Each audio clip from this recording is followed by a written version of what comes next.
ये कहानी 1984 कर्नाटक के एक छोटे से शहर की है। शहर में कई दिनों से काफी हलचल मची हुई थी। रोज रात में शहर का कोई ना कोई मर्द घर से गायब हो रहा था। ये खबर सुनकर वेंकट नाम का एक रिपोर्टर उस शहर में पहुंचा।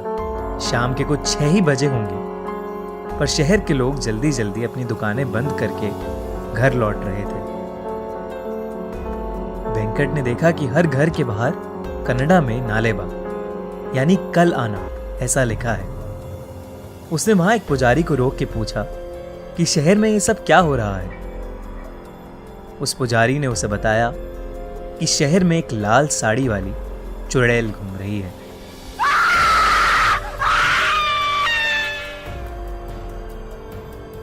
वो रोज रात में घर घर जाके जोर से दरवाजा खटखटाती है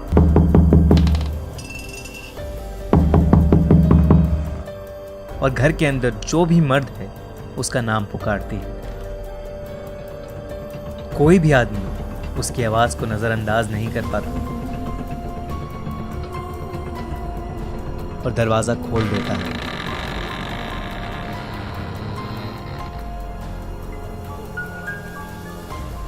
कहते हैं वो चुड़ैल उसे अपने वश में करके कहीं दूर ले जाती है और मार देती है।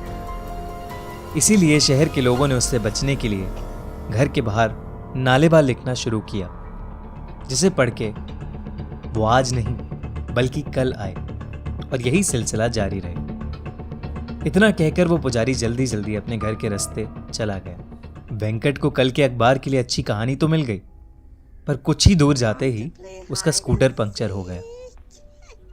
अंधेरा हो चुका था और सब लोग अपने घर के अंदर जा चुके थे। अचानक से वेंकट को लगा कि उसके आसपास कोई है, तो वो स्कूटर लिए तेजी से आगे चलने लगा। किसी ने बहुत ही मधुर आवाज में उसका नाम पुकारा, वेंकट, वेंकट।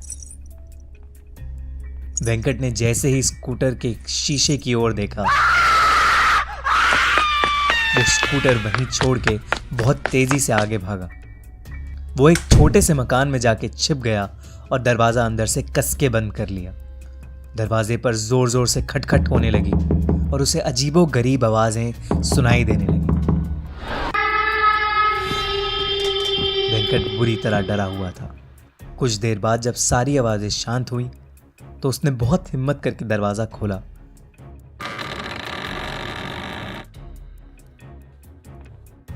तो वहां कोई नहीं था, पर फिर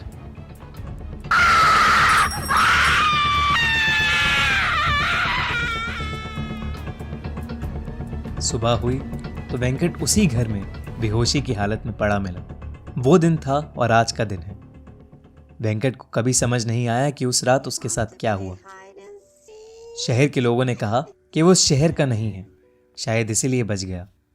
कुछ महीनों बाद उस चुड़ैल का कोई किस्सा सुनने में नहीं आया।